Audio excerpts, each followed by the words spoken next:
Ciao a tutti amici di mattoscacco.com, oggi vorrei rispondere ad una delle domande che mi è stata fatta sotto un video che è: ma come faccio a difendermi dal matto del barbiere? Ti ricordo che il matto del barbiere è quel matto dove la donna esce subito o in H5 oppure in F3, che con la coordinazione dell'alfiere in C4 puntano sul punto debole F7 e mirano a dare matto subito. Ora, i giocatori, diciamo, intermedi barra avanzati sanno che questo non è un pericolo per il nero. In primis perché, diciamo, tra i principi generali degli scacchi, i pezzi pesanti, e ti ricordo che i pezzi pesanti sono donna e torri, non sono adatti per muoversi nel traffico, cioè quando c'è tanta roba sulla scacchiera, ci sono ancora tutti e 16 pezzi sulla scacchiera e questi pezzi pesanti che sono pezzi di valore, se vengono incastrati, ed è facile che rimangano incastrati nel traffico e quindi li perdi, è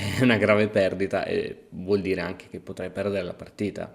Quindi già questo potrebbe bastare come cosa per tranquillizzare. Però in effetti qualcuno dice: cavolo, ma io a livello pratico sì, magari so che la donna non va mossa, però quando il mio avversario me la muove ho dei problemi. Quindi vediamo tutti i casi che possono capitare.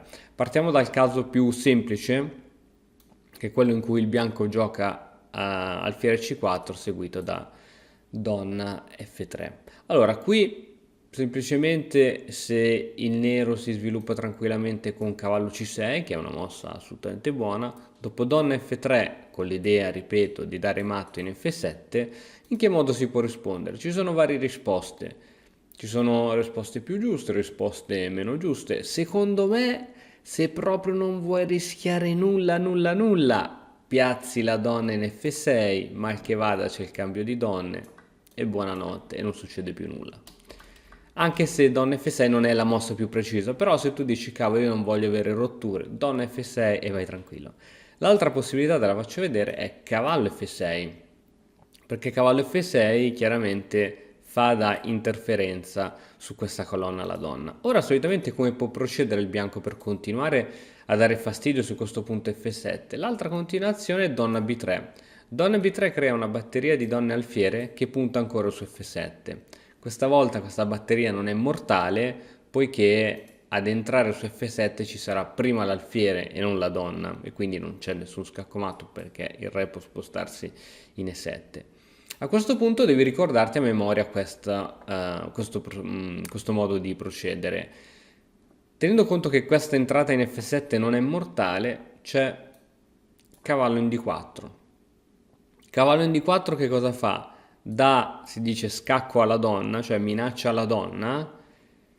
E ora che cosa fa il bianco? O sposta la donna in qualsiasi casa, che sia una casa bianca o che sia una casa nera, eccetera, e quindi essenzialmente quando la donna si toglie da questa diagonale e non c'è più neanche la minaccia su F7. Se invece il bianco dice: ma io intanto ti faccio scacco con l'alfiere. Ok, questa è una mossa che ti può capitare assolutamente, perché spesso chi è agli inizi di questo gioco e non è tanto esperto preferisce fare gli attacchi così, diciamo, molto romantici senza poi pensare alle conseguenze. Ora, dopo questa mossa, che cosa si può giocare? Pensa un attimino, innanzitutto è scacco e qui c'è poco da fare, mi devo togliere. Però ora il problema è del bianco, che per difendere il suo alfiere deve rimanere su questa diagonale, quindi deve andare su questa casa, su questa casa o su questa casa. Quali sono le case in cui non può andare? Semplicemente questa e questa. L'unica casa disponibile è C4, perché le altre o c'è il cavallo o c'è il pedone. Se la donna va in C4, semplicemente con B5, poiché B5 è sostenuta dal cavallo, la donna non ha più case disponibili per rimanere su questa diagonale ed è costretta a muoversi da altre parti. Ti ricordo inoltre che c'è la minaccia di cavallo C2, quindi la donna deve rimanere probabilmente in una di queste due case a controllare la situazione. E già qui comunque la situazione è devastante, perché adesso la donna per esempio va in D3 e ora semplicemente, intanto se facciamo la conta dei pezzi, il bianco si ritrova con 3 pezzi leggeri, il nero con 4. Sì, è vero, cioè il re è esposto, ma la posizione del nero è nettamente superiore. Ci sono due cavalli sviluppati, c'è lo spazio per l'alfiere, lo spazio per l'altro alfiere, insomma, qui facilmente il nero se la cava. Ma andiamo a vedere invece un'altra possibilità. L'altra possibilità è quella di E4, E5 e alfiere, anziché alfiere C4, come abbiamo visto prima, c'è subito donna H5. Questa è un po' più rognosa, un po' anche più, diciamo, difficile da vedere. La minaccia è sempre quella di puntare su F7, ma adesso c'è anche una doppia minaccia di puntare su E5. Siccome la minaccia su F7 non è immediata, perché se adesso la donna cattura su F7 e noi catturiamo col re, dobbiamo prima occuparci di questa minaccia reale. Ora, se vogliamo giocare in modo tranquillo, ancora una volta ci sono mosse come D6 o donna F6 che ti toglie sempre un po' da tutti i guai. Però, diciamo, la più corretta è cavallo C6. Questo cavallo è fondamentale perché, oltre che a difendere il proprio pedone, minaccia anche entrate di 4 con l'idea di andare in C2 e fare un doppio attacco su re e torre. Quindi come si risponde? Beh, semplicemente adesso il bianco sicuramente continuerà a fare C4 con l'idea di fare matto su F7. Ora, attenzione, G6, ora si può giocare G6, ora si può giocare G6, dopo ti faccio vedere perché non si poteva giocare subito. Donna F3 per continuare all'attacco fastidiosissimo su F7. Ci interponiamo davanti il cavallo, intanto abbiamo sviluppato due pezzi. Solito discorso, donna B3 e siamo sempre lì, a questo punto c'è sempre cavallo D4. Se ora il bianco non cattura su F7 perché abbiamo visto che è perdente, e ti ricordo che deve mantenere questo punto qui, non può neanche giocare donna C3 perché su donna C3 c'è sia cavallo cattura C4, E4, c'è sia anche la bellissima alfiere B4 e in caso di cattura c'è questo, triplo attacco e alla prossima perde la donna. Quindi non può andare su casa scura, è costretto ad andare su D3, su D3 c'è la bellissima D5.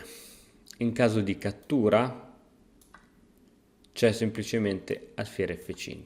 Quindi il nero ha sviluppato un altro pezzo guadagnando tempi extra e questo alfiere C2 con questo alfiere in F5 con il cavallo in D4 fanno entrambi pressione su C2 e qui qualsiasi mossa del bianco, scusami, e comunque c'è l'entrata su C2 inevitabile. E ancora una volta in caso di donna C3 c'è sempre questa. Il nero ha sviluppato tutti i suoi pezzi, il bianco continua a andare in giro con la donna, insomma qui il vantaggio è abissale. Perciò non avere paura di queste entrate. L'unica cosa che non devi fare, e che qui ci cascano parecchi, è cercare subito di attaccare la donna con G6, poiché la donna ha questa mossa. Donna per E5, scacco, ora ti devi coprire il re per esempio e alla prossima perdi la torre.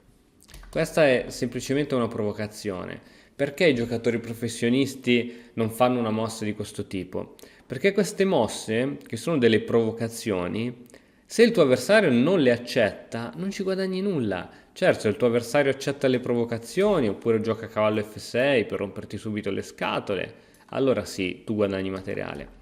Ma se il tuo avversario è un giocatore esperto e non accetta le provocazioni, ma bensì continua a mettere i suoi pezzi in modo migliore, e qui semplicemente abbiamo visto che ci vai a perdere, perché mentre tu continui a gironzolare con la donna, che è un pezzo pesante e nell'apertura dovrebbe rimanere a casa, il tuo avversario continua a svilupparsi. Quindi spero di aver risposto alla tua domanda. Qui essenzialmente riguardati tutti i vari casi che ti possono capitare, essenzialmente sono questi, e se farai la risposta corretta al momento giusto vedrai che non avrai problemi. In generale, quando il tuo avversario continua a ballare con la donna, il modo migliore per rispondere è sempre quello di continuare a svilupparsi mentre lui è indietro di sviluppo. Va bene?